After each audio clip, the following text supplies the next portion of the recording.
The Cox College Preview is presented by Tidewater Home Funding, funding your dreams since 2000, and by Cox Communications, your friend in the digital age. After 14 years in Division I, Norfolk State begins this season as defending champs. The Spartans won the MEAC before losing to Old Dominion in the first round of the NCAA playoffs. The challenge for Pete Adrian, keeping Norfolk State on top. You begin this season as the defending MEAC champs. How does that feel? Well, it's nice because it means you had a great year last year, but again, it doesn't mean anything for this year. You know, you got to now continue to try to have a chance to repeat as champions, and everybody knows how hard it is to repeat, and our kids understand that, so they're working hard, and we're pretty focused. It was a great game for the entire city and whatnot. It was very exciting. The game itself, I thought, was very exciting. The crowd was just great.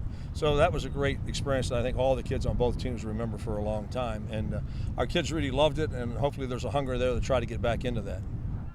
Quarterback's going to be a tough position for you guys to fill. Is Nico Flores the guy? Well, you know, anytime you have the player of the year and he graduates, you know, you can say, well, we got a guy just as good. You don't know that. Now, we have a couple guys, and Nico's had a great camp so far. And, you know, I think as long as he does what he's supposed to do, we're going to be fine because we got everybody else coming back on the offense. And, you know, we need Nico to run the offense, not be the offense. You've got a heck of a threat in Xavier Boyce also. Well, yeah, and, you know, he was all-conference last year for us and had 60-some catches, and he's certainly a mark. And our whole receiving corps is really strong. We're about 7 deep there with guys and good and very good speed. And, you know, and the key a couple of years ago that we had a bunch of them had to play as true freshmen, and, you know, we kind of took our lumps there, but now we're getting good dividends out of that. You know, the old cliche, anybody can beat you, but realistically, there's 6 or 7 teams that could beat you if you're not ready to play, and that makes it strong. And there's always big rivalries. I think where we're located at, just about everybody we play is a rivalry because we're in the middle.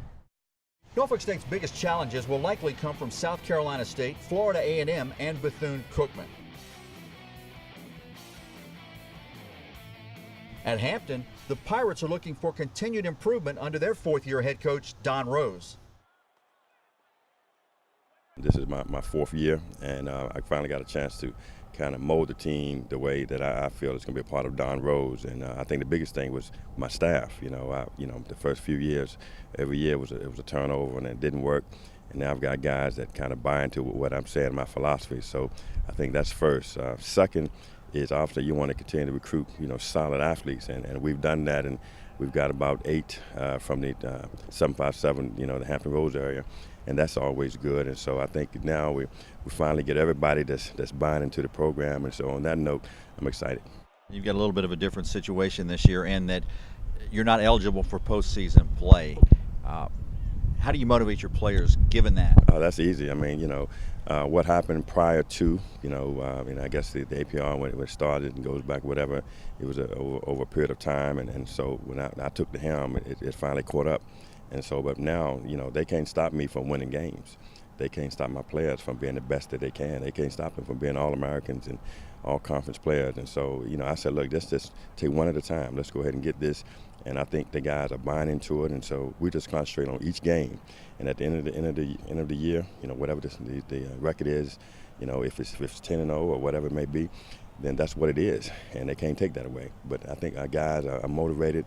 I had 100% of them here this summer, and they're buying into what we're doing. So I'm excited about it, and that's just a temporary thing, and I think it's through adversity it's going to make us stronger. How do you see the MEAC as a whole this year? I think it's you know, it's been a long, drawn-out battle as far as just, you know, who's more the dominant folks. But I think now the parity is catching up, and I think you know, any given day and anyone, you know, you've got the Bethune-Cookmans, the Fams, the Norfolks, ourselves, you know, the South Carolina States and those folks. So I think it's good, and I think, you know, all of us, you know, have to reach that plateau that any given day somebody could win it. And so right now, that's my thing now. I'm just going to take one at a time. And like I said, now, you know, all the things that happened yesterday, I can't control that. All I can do is go forward. But as far as Hampton University, I'm excited, and I think that we're going to represent it well.